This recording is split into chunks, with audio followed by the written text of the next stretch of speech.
Hello, guys and gals. Me, Mutahar. Sony prefers if you pirate their content. Movies, music, TV shows, video games that's on their storefront. I know that's a pretty loaded statement, and I want to start off by saying I don't promote piracy, okay?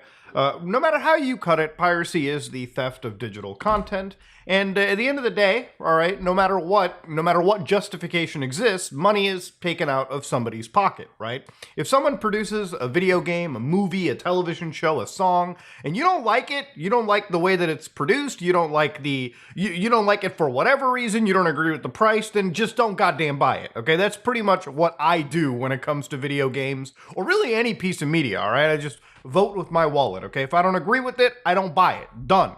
Now, at the end of the day, all right, just saying after all of that, this is a topic about ownership, okay? So to understand, you might have seen this letter float around. Legal update notice. Usually when I see this in my inbox, my eyes perk a little bit. Discovery entitlements affected titles. So Discovery, for anybody, I think Discovery's international, but for anybody that's outside North America, Discovery is a pretty massive channel network that, looks at a lot of nature, Discovery documentaries.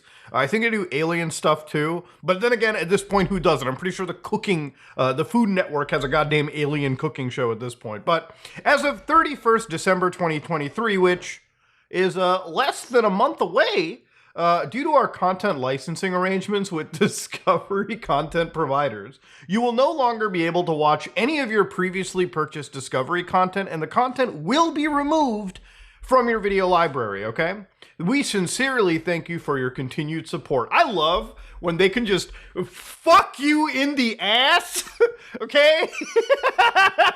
in like the paragraph above, and then they're like, oh, thank you. Thank you. Oh, please. Really? Now, initially, I thought that, maybe this is like some free streaming or like a rental thing, which makes sense. But see, when I read the word previously purchased, that's implying somebody bought that piece of content. So then I decided to go and do what everyone should do and go right to the source. So here at Sony's webpage, you can see that this is everything that's being removed, okay?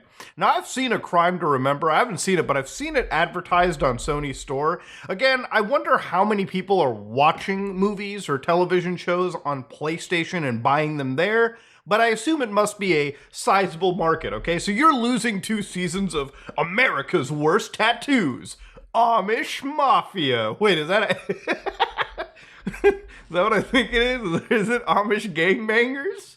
Ancient. Oh, look at that. Billy Bob's Gags to Riches. Oh, man, is this really Discovery's all about? Oh, actually, I love this, dude. They're losing Cake Boss? Oh, bro. Wait, they got 99 seasons of this? Hold on there, Chief. Can't be that much. How many cakes can you bake? Alien Encounter Season 3. Well, I guess they're taking away the truth from the internet. Look, at the end of the day, you lose this brilliant, mind-bending Discovery content. And if you bought any of this, well, now you've lost basically your access to it. And that's not cool. So people who are outraged by this, rightfully so, because let's say that you buy some piece of content, right? For instance, if I go to PlayStation Store and I say, oh, look, Cyberpunk 2077, the DLC, great DLC, by the way, $30, right? You might be thinking, whoa, I get to own that piece of content. I own that fraud. But in reality, this is the same price that you would find at like GOG.com. Now, granted, it's $39.99. That's Canadians. So just, American pricing is a little different, okay? I don't have to explain exchange rates. But this is the same price that you can get on GOG and PlayStation Store. The key difference is on the GOG store, this is DRM free. Right? Meaning that there is no digital rights management attached to this. I can download this DLC and I can send the file to my brother. I can burn this on my own Blu-ray and write Cyberpunk 2077 DLC fixed game LOL on it, right? And that's my copy. I own this game. I never have to touch GOG, never have to touch any third-party launcher in order to play this game. So again, you are paying the same price to buy a license where you don't actually own this game, or you can buy that same license, actually not even a license. You can just download the exact copy of the game that doesn't touch third-party connections.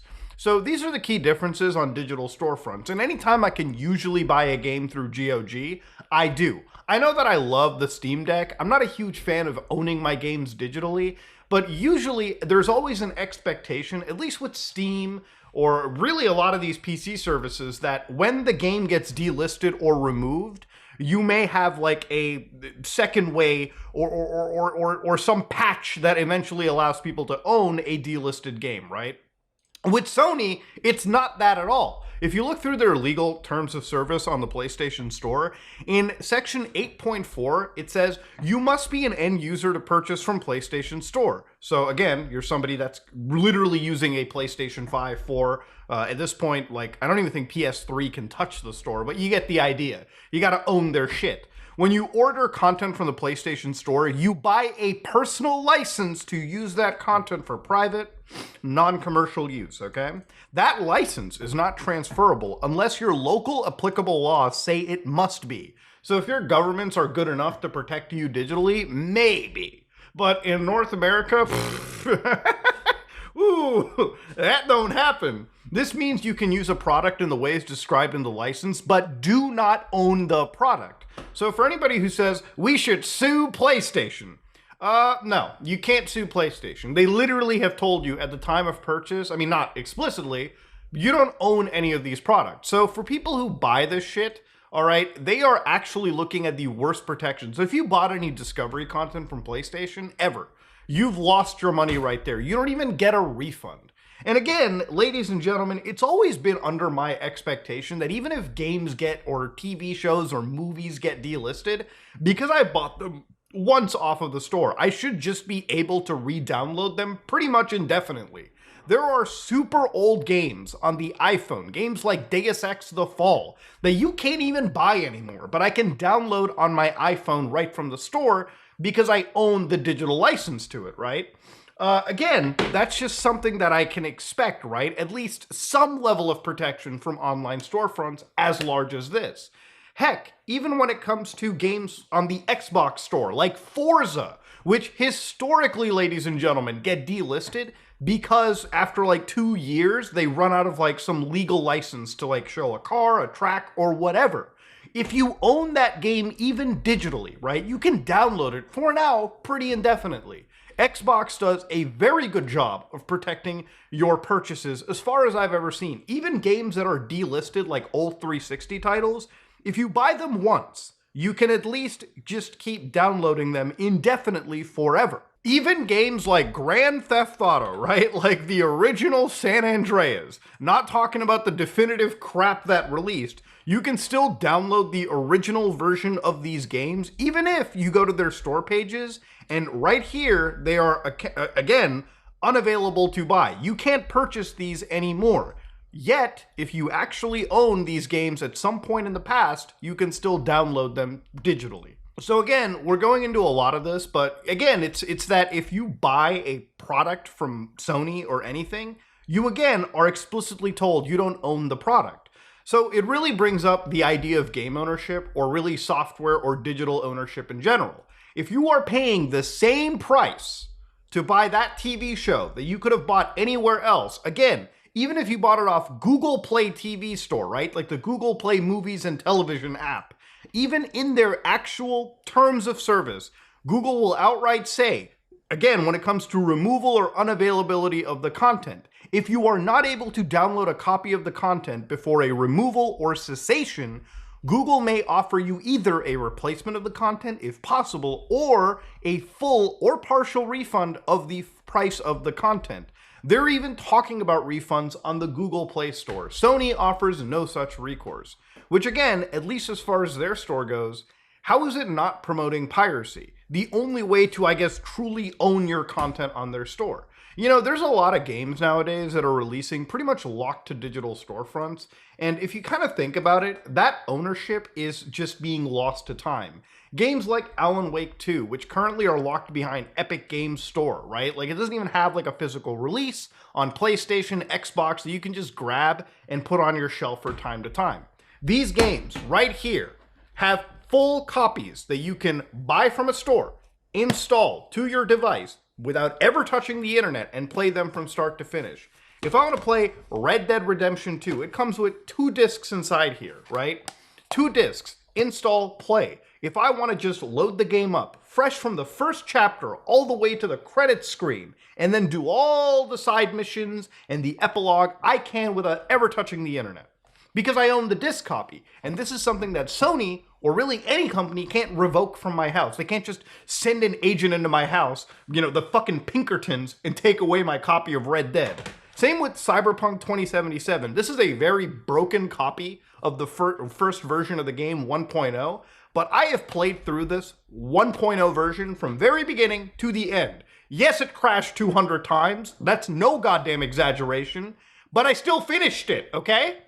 All right, it's still a kind of playable experience. Games like Deus Ex back on the PS3 with all the DLC and expansions built into the game, yeah, I can just put this disc into my PlayStation 3, install it in like 4 minutes, and play the game without ever touching the internet. Again, they can't revoke this copy. They can revoke the digital license, which costs the same. If you go and buy Armored Core, Fires of Rubicon, same price on the PlayStation Digital Store, versus buying the physical copy. This copy can be installed, played from start to finish, credit screens and all. Yes, it doesn't include the patches. None of these games do. And yes, those patches can fix up performance, maybe add some more content, but generally these games are complete. They're put on the disc, and you can play them from start to finish. And I am a living testament to prove that. And again, this just boils down to owning your product, okay? Like, at the end of the day, this is disgusting for Sony to do. And again, it's like I would crap on any company for doing this. Nintendo, Microsoft, Google, Steam, especially Steam, after, all the stuff that they've ever touted, Epic, whatever digital storefront may exist. Losing access to your hard-earned purchases is just never okay. And this should be a wake-up call for a lot of people who are, defending digital gaming, defending digital ownership. Look, even when industry veterans like Christopher Nolan and Guillermo del Toro are talking about owning your Blu-rays, there's a good reason for that, okay? When the world shifts to a digital storefront and we lose physical preservation, we lose the ability to truly own pieces of art, games that are near and dear to us, and games that we will hopefully never forget till the day we're old and dead. If digital gaming had started from the beginning, who's to say games like Chrono Trigger would truly be preserved, right? In their original form, and not bastardized in some dumb re-release later on, right? Who's to say that games like Final Fantasy VII, right, would exist in their original form for somebody to go grab, put in those 3 discs, and experience that magical story from beginning all the way to end? Who's to say that games like Grand Theft Auto Vice City, or Grand Theft Auto 4 for that matter, would exist in their original forms with their untouched, virgin soundtracks would exist if it wasn't for digital storefronts? If you buy those 2 games digitally, you lose access to the atmosphere, hell, some of the most iconic songs in those video games, all for digital ownership. But since you own them on discs and they exist on discs, those games are properly preserved. But apparently to PlayStation, that's not important. And I think it's kind of worth saying that PlayStation, especially during the PS4 generation, gave so much shit to Microsoft for owning your discs and owning your projects and owning your property. And now they're the only manufacturer, or the only console manufacturer, that is literally doing this in their digital storefront. Microsoft hasn't done this as far as my knowledge has gone. And neither has Nintendo. Honestly, fuck Sony. That's really all I can say, dude. It's actually disgusting to witness. And the people that defend it, it's like, how good did Sony suck your dick for you to defend them that hard? I mean, as quoting Soldier Boy right now, their mouth must feel like a Hoover Deluxe. That said, though, this is me, Muda, and yeah, I'm out.